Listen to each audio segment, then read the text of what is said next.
चोरी के नाम पर भय और दहशत का माहौल पैदा किया जा रहा है। जिला प्रशासन ने हर जनपद में व्यवस्था की है, हर ग्राम पंचायत में ग्राम सुरक्षा समिति का गठन किया है। आप लोग भी अपने स्तर पर प्रयास करिए। पुलिस के पेट्रोलिंग तेज हुई है। जो भी ये भय और दहशत का माहौल पैदा करेगा, ड्रोन के नाम पर अनावश्यक लोगों के मन में भय और दहशत पैदा करेगा, ऐसे लोगों के खिलाफ गैंगस्टर के तहत कार्रवाई करने के आदेश पहले ही दिए जा चुके हैं। जो भी चोरी के नाम पर भय और दहशत पैदा करेगा, उन लोगों की संपत्ति को जब्त करने के लिए हम लोगों ने पहले से आदेश कर रखे हैं कि ऐसे लोगों के खिलाफ सख्ती से निपटा जाए।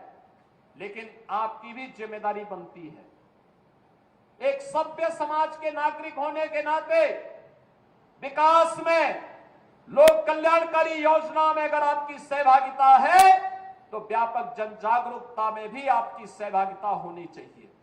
और व्यापक जन जागरूकता का यह अभियान, जिस अभियान के लिए आपका आह्वान करने के लिए मैं आपके बीच आया हूं, अगर कोई आपके गांव में, आपके कस्बे में, आपके मोहल्ले में, आपके अगल बगल के क्षेत्र में भय और दहशत का माहौल पैदा कर रहा है, पहले उसको रोको, उसको समझाओ। अगर नहीं मानता है तो प्रशासन को बताओ, प्रशासन अपने आप ही उसको ठोकने का कार्य कर देगा। आपको उसमें चिंता करने की बात नहीं है।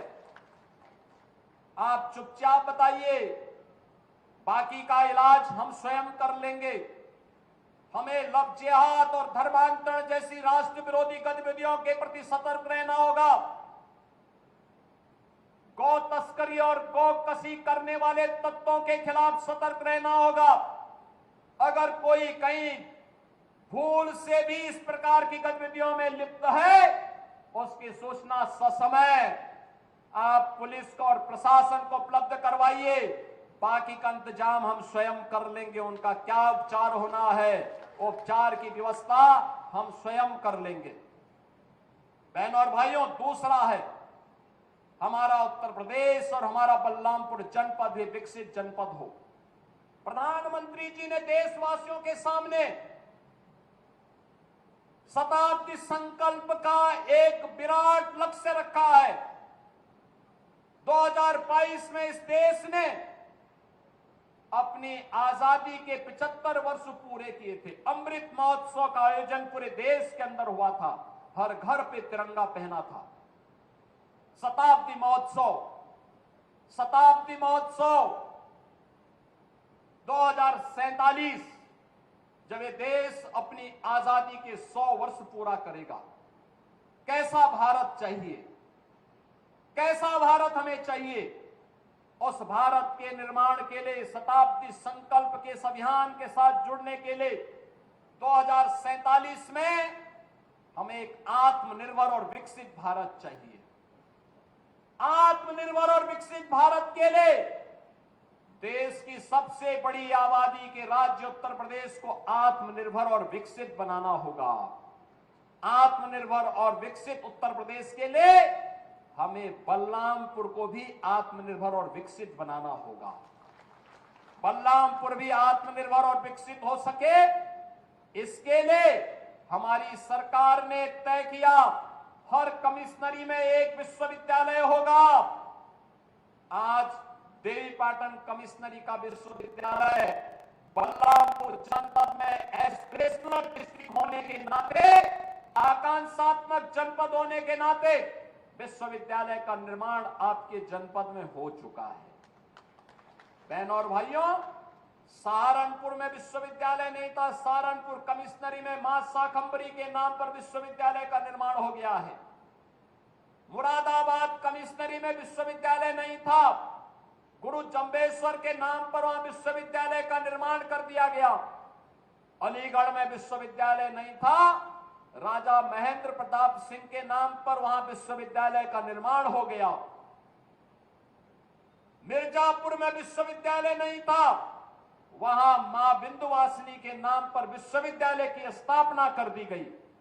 और आजमगढ़ कमिश्नरी में भी विश्वविद्यालय नहीं था, आजमगढ़ में भी हम लोगों ने महाराज सुहेलदेव के नाम पर विश्वविद्यालय का निर्माण कर दिया है।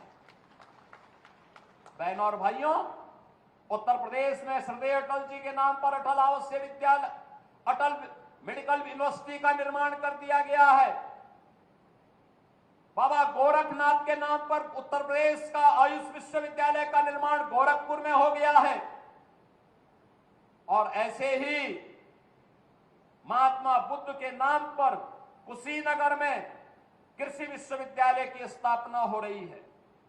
श्रमिकों के बच्चों के लिए अटल आवासीय विद्यालयों का निर्माण हर कमिश्नरी में बना कर दिया गया है। बहनों और भाइयों, पॉलिटेक्निक हो, डिग्री कॉलेज हो, इंजीनियरिंग कॉलेजेज हो, ये बड़े पैमाने पर बनाए गए।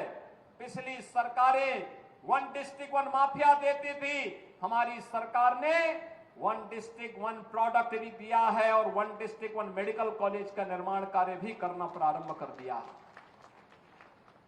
बलरामपुर में भी मेडिकल कॉलेज का निर्माण हो रहा है, अंतिम चरणों में चल रहा है। श्रावस्ती में महात्मा बुद्ध के नाम पर एयरपोर्ट का निर्माण का कार्य युद्ध स्तर पर चल रहा है।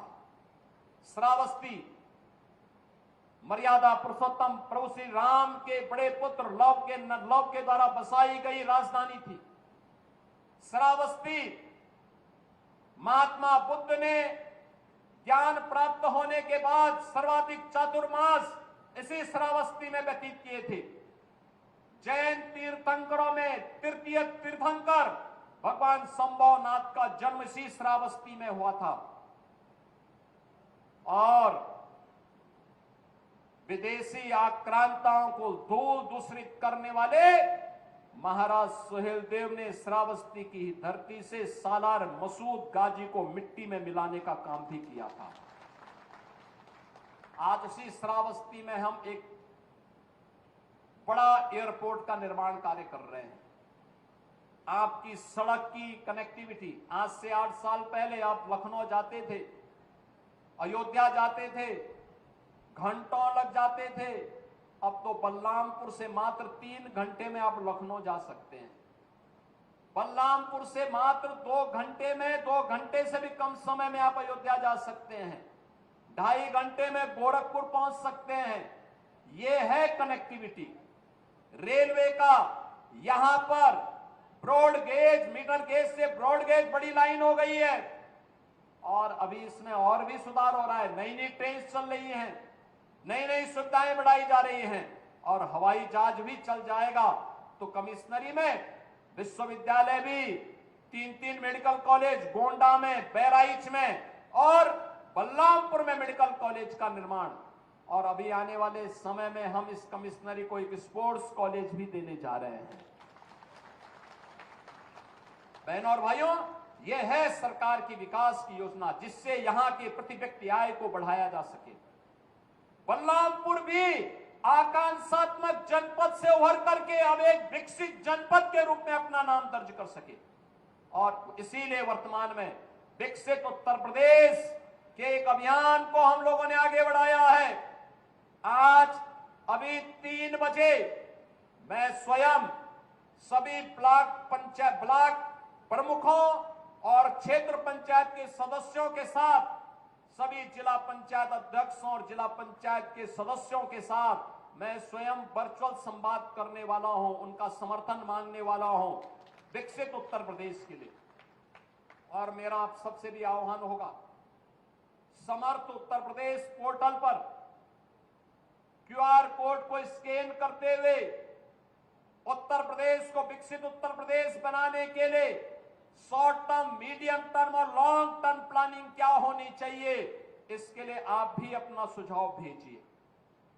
आप भी उत्तर प्रदेश के मिशन 2047 में, शताब्दी संकल्प 2047 के लिए बनने वाले विजन डॉक्यूमेंट में आपका भी सुझाव उसमें आए, आने वाली पीढ़ी के लिए धरोहर होगा। और इसका आह्वान करने के लिए आज मैं बलरामपुर की धरती से, बलरामपुर वासियों से, देवीपाटन मंडल के कमिश्नरी वासियों से आह्वान करूंगा। मुझे पूरा विश्वास है आप सभी लोग इस अभियान का हिस्सा बनेंगे। मैं एक बार फिर से 825 करोड़ रुपए की इन परियोजनाओं के लिए बलरामपुर जनपद वासियों को हृदय से बधाई देता हूं, धन्यवाद देता हूं अपने माननीय जनप्रतिनिधियों को जो विकास के कार्यों के लिए आग्रही बनकर के लगातार प्रयास करते हैं। और मैं विजयादशमी और शारदीय नवरात्रि की भी मंगलमय शुभकामना आप सबके प्रति, पूरे प्रदेशवासियों के प्रति व्यक्त करते हुए अपनी वाणी को यहीं पर विराम देता हूं। धन्यवाद। जय हिंद। मेरे साथ बोलेंगे भारत माता की, भारत माता की, भारत माता की, मां पाटेश्वरी की, मां पाटेश्वरी की। जय श्री राम, जय जय श्री राम। बहुत बहुत धन्यवाद।